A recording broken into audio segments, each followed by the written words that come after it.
Assalamualaikum warahmatullahi wabarakatuh. Anda rindu mendengarkan kajian-kajian dari ustadz-ustadz kita dari Aceh? Kunjungi channel YouTube Maulizul Akbar NAD. Subscribe, like, share, komen.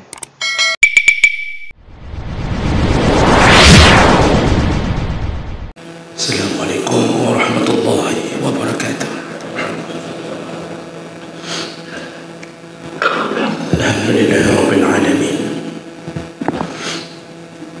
وبه نستعين على أمور الدنيا والدين. أشهد أن لا إله إلا الله وحده لا شريك له وأشهد أن محمدا عبده ورسوله الكريم.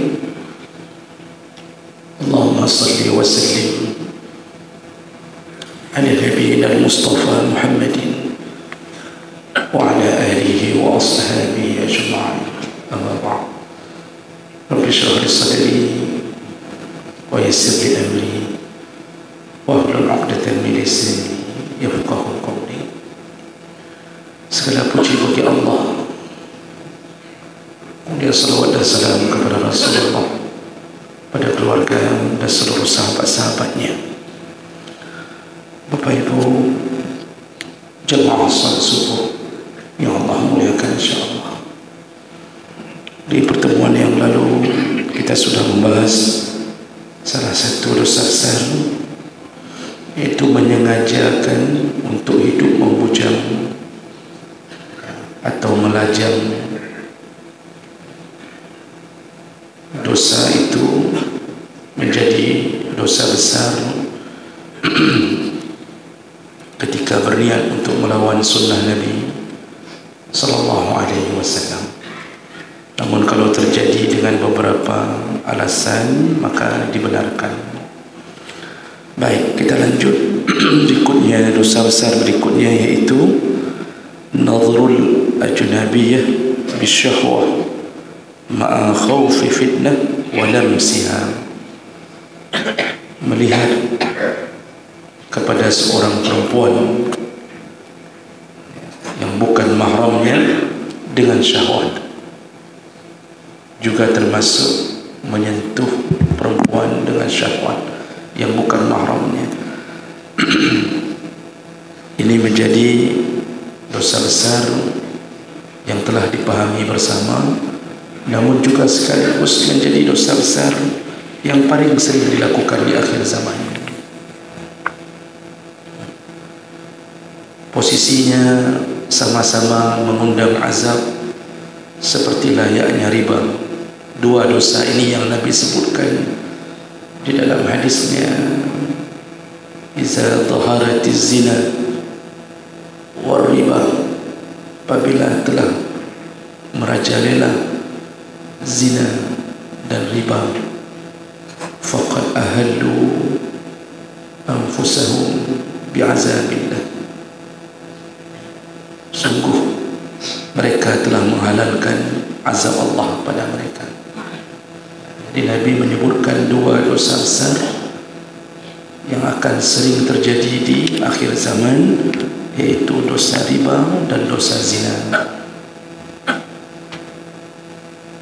Allah Subhanahu wa taala telah mengatakan dalam Al-Quran, wala taqrabuz zina, janganlah engkau mendekati zina, karena itu seburuk-buruknya atau sekeji-kejinya perbuatan.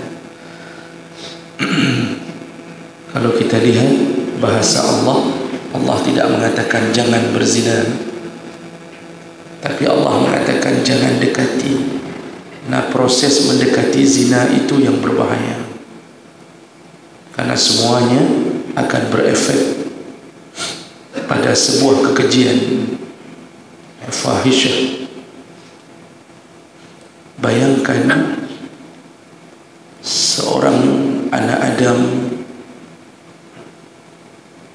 yang diletakkan di dalam kardus, dicampak di dalam sumur atau dicampak di tengah-tengah sampah, lalu dikerumuni oleh semut. Bayi yang tidak berdosa kadangkala diletakkan sampai 1 hari 1 malam diguyur hujan, dibakar terik matahari. Ibunya melarikan diri dari bayi itu. Kenapa itu bisa terjadi semuanya? Hanya karena faktor mendekati zina. Dimulai dari pandangan mata, lalu membalas WA, muncul kalimat-kalimat sayang, lalu mulai terjadi pacaran dan hubungan semakin dekat, pergi kemana-mana bersama sampai terjadinya perzinaan, hamil, melahirkan, dan supaya orang tidak tahu dia melahirkan diam-diam, dicampakkan anaknya. Bayangkan bagaimana seorang bayi yang tidak berdosa harus menahan semua penderitaan akibat dimulai daripada mendekati zina. Oleh karena itulah makanya Allah melarang untuk mendekati zina, karena keji sekali efeknya, akibatnya keji sekali, membuang seorang anak Adam. Nah, jawab mereka Allah Subhanahu wa taala dalam hadis riwayat Bukhari Muslim. Rasulullah sallallahu alaihi wasallam menyebutkan al-ainani zinahuma an-nadhru, dua mata bisa berzina. Dengan cara apa? Melihat. Yang kita lihat di tayangan-tayangan, baik bentuknya tontonan sinetron, melihat pakaian perempuan yang tidak pantas, melihat seorang perempuan membuka dirinya di depan kamera TikTok. Semua pandangan itu dianggap berzina. Wal uzunani zinahuma al-istima'. Lalu dua telinga dianggap berzina. Kapan? Ketika mendengarkan percakapan-percakapan yang berbau zina, bicara-bicara yang menyerempet masalah porno, lalu menimbulkan syahwat. Termasuklah isi ceramah. Sering kita dengar ceramah 3 jam di atas sebuah panggung yang diisi oleh seseorang yang hampir mungkin 1/4 dari isi ceramahnya adalah masalah-masalah porno. Dan itu membangkitkan tawa, membangkitkan syahwat dari para pendengar. Dan ini lebih buruk daripada orang-orang yang duduk di warung berbicara masalah porno. Seorang pengajar agama membiasakan pornografi di atas mimbarnya dengan tujuan seakan-akan ingin dihindari perbuatan itu, tapi dia memberi contoh-contoh yang terus membangkitkan syahwat. Dan ini menjadi dosa yang lebih besar daripada orang awam yang berbicara itu. Nah, jawab mereka Allah, maka dua telinga pun dianggap berzina. Wal lisanu zinahu al-kalam. Lisan zinanya adalah bicara. Nah, jadi kalau mendengar haram, berkata-kata, bercakap-cakap tentang itu pun haram. Wal yadu zinahuma al-batashu. Tangan berzina dengan cara al-batash, menyentuh. Tentu kita tidak berani menyentuh seorang perempuan yang bukan mahram kecuali perempuan itu telah menyerahkan dirinya untuk disentuh. Dan itu penyakit anak muda kita di akhir zaman. Di dunia yang tanpa batas ini, anak-anak yang kita didik di tangan kita waktu SD 12 tahun kita pelihara, begitu masuk SMP, yang SMP itu nuansanya adalah nuansa sekularisme, kapitalisme, itu berbuat atau menjalani kemodernan tanpa batas. Tidak ada kontrol. Kadang-kadang guru disibukkan dengan urusan kertas, disibukkan hanya dengan mengisi data untuk sertifikasi, mengisi borang formulir, tapi anak-anak di depan mereka berzina. Ketika keluar waktu istirahat, anak-anak SMP bertumpuk-tumpuk, laki perempuan bercanda-canda menggoda seorang anak perempuan. Dan itu menjadi hal yang merusak semua pengajaran kita di waktu sebelum dia masuk ke SMP. Bayangkan dunia pendidikan yang kita harapkan anak kita menjadi baik, malah di situ jatuhnya ke dalam keburukan. Dulu anak kita malu sekali membuka jilbab. Dulu anak kita malu sekali seandainya harus bersalaman dengan orang yang bukan mahramnya. Tapi begitu sudah terbiasa di sekolahnya, dirayu, digoda, tiba-tiba dia menjadi perempuan yang binal. Isi WA-nya semua canda dengan orang-orang yang tidak layak. Begitulah kehancuran dunia ketika agama tidak lagi menjadi penuntun. Jadi kurikulum semuanya berbicara tentang dunia. 2 jam dianggap banyak kalau mengajarkan agama. Semua urusan-urusan di fakultas, di sebuah universitas hari ini disibukkan dengan jargon-jargon dunia. Mahasiswa tidak dipedulikan. Anda silahkan datang, silahkan pulang. Kami sebagai dosen hanya layak memberi nilai. Masalah akhlak tidak lagi dibicarakan. Jadi orang hari ini mengejar dalam kepalanya hanya untuk mendapatkan nilai, dapat kerja, selesai. Pergaulan di dunia universitas hancur-hancuran.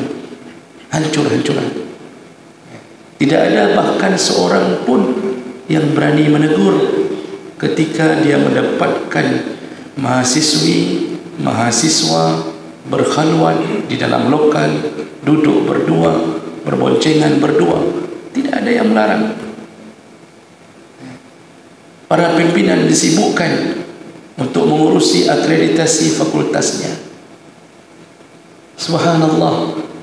Padahal setiap amal buruk yang terjadi di bawah kepemimpinan kita, Allah tanya di akhirat. Kullukum ra'in wa kullukum mas'ulun an ra'iyatih. Kamu adalah pemimpin, dan setiap pemimpin Allah tanya apa yang sedang dipimpinnya. Allah tanya. Maka rektor bertanggung jawab terhadap semua maksiat ketika membiarkan dan tidak ada sedikit pun perjuangan untuk mencegah perbuatan ini. Pembantu rektor ikut tanggung jawab. Dekan, hati-hati, fakultas di tangan Anda. Kepala sekolah, hati-hati, kerusakan ada di tangan Anda.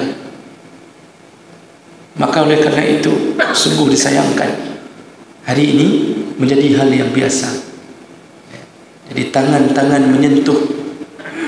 Dulu orang bercanda itu tidak sampai menepuk-nepuk pundak perempuan atau anak perempuan orang lain. Jadi bercanda kadang-kadang hanya dengan mulut saja. Hari ini bercandanya anak SMA itu dengan mengelus-ngelus pundak seseorang, menepuk-nepuk pundak yang bukan mahramnya. Tangan ini tidak tertahan lagi untuk dilayangkan kepada yang bukan mahram. Kenapa? Sudah menjadi pemandangan biasa. Ditambahi dengan tidak ada teguran apapun. Jadi dianggap itu hal yang biasa. Jawab mereka Allah. Lalu Rasulullah menyambung, warrijlu zinaha al-khuta. Kaki pun dianggap berzina. Kapan? Ketika dia melangkah menuju ke tempat zina, merencanakan untuk berzina, maka setiap langkah kaki boleh dihitung akan melakukan zina.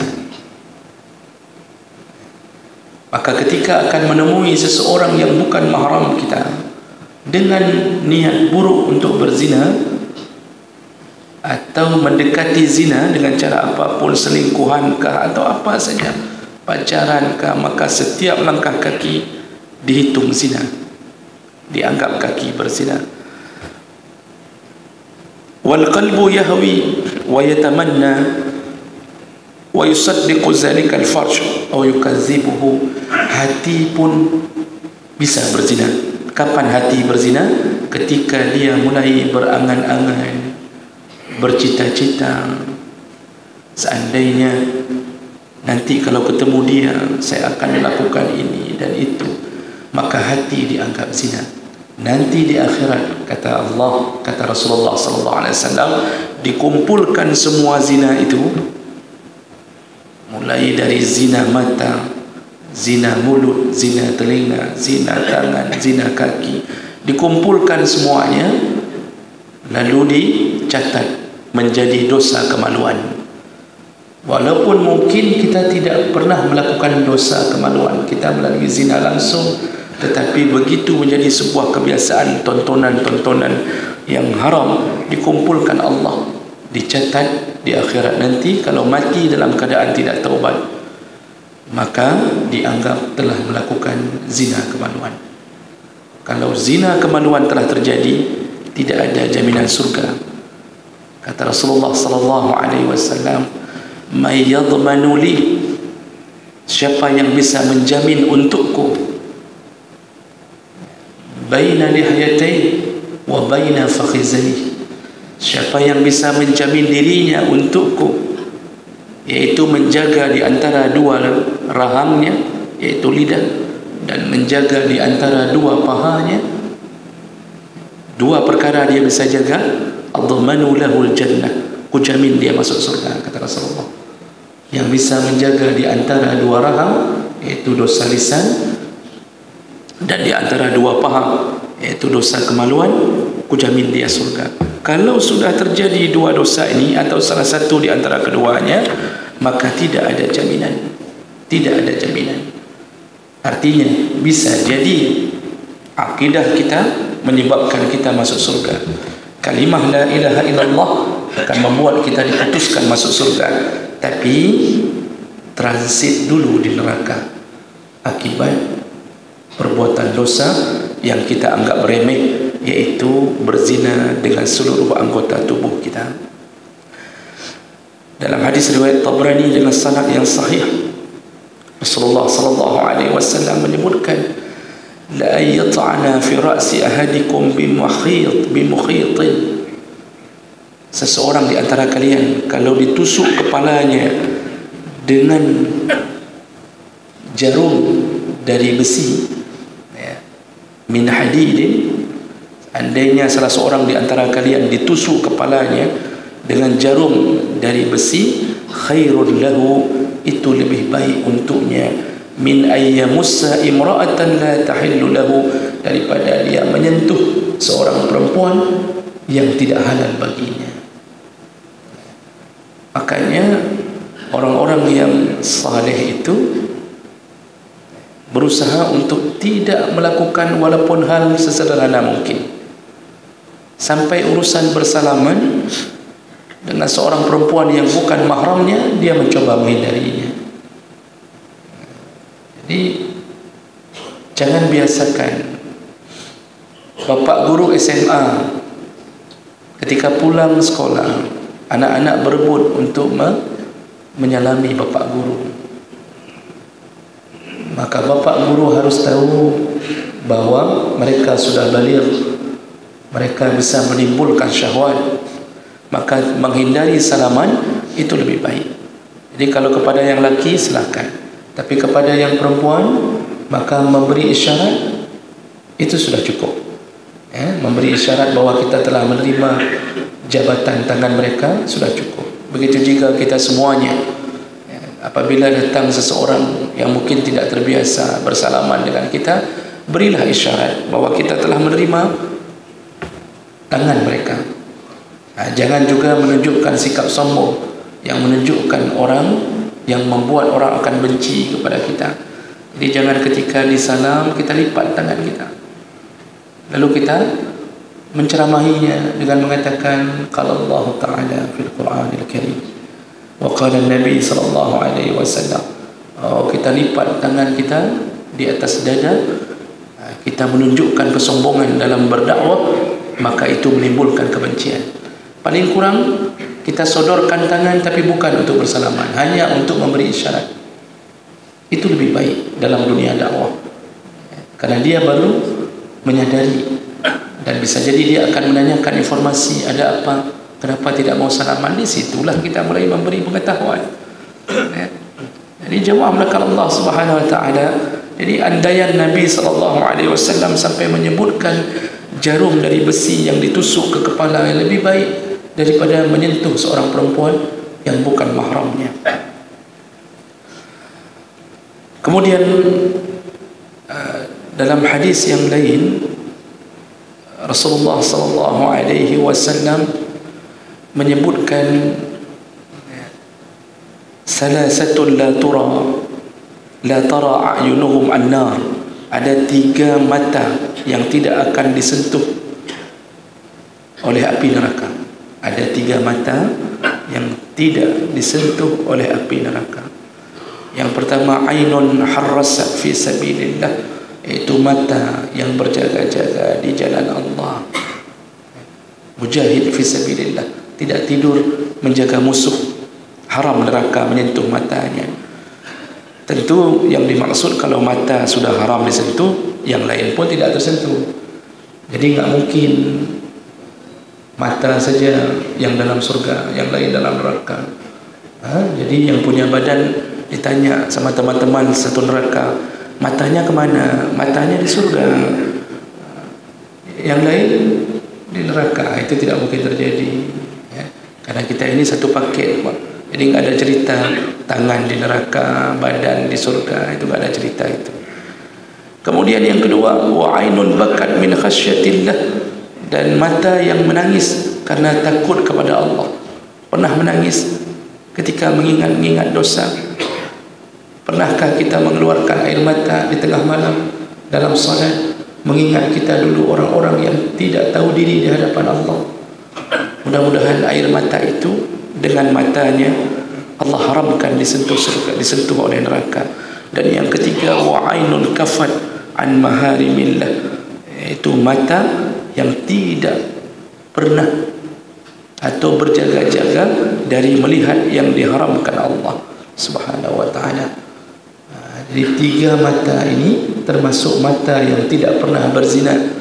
Kalaupun terjadi zina, matanya dia memalingkannya. Makanya Ali pernah dinasihati oleh Rasulullah SAW.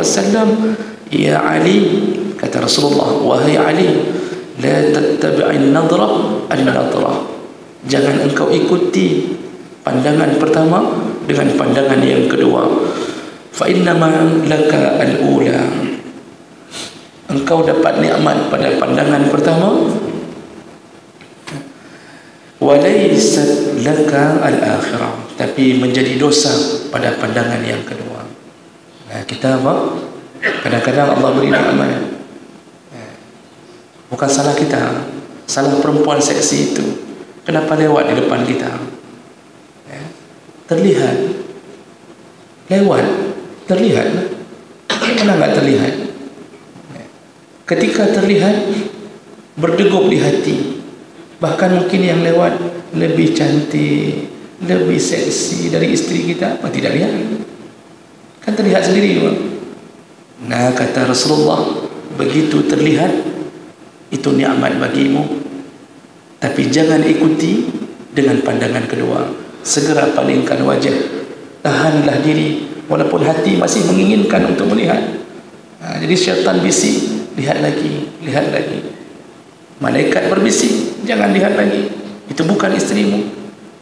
Di situlah Rasulullah menasihati, jangan sampai mengikuti pandangan kedua. Maksudnya jangan palingkan wajahmu untuk kembali melihatnya. Dan ini perjuangan antara iman dan nafsu. Makanya Rasulullah mengatakan, kalau ada seorang perempuan menakjubkan, membuat hatimu takjub, engkau lihat di pasar, lihat di luar rumah, segeralah temui istrimu, karena apa yang ada padanya ada pada istrimu.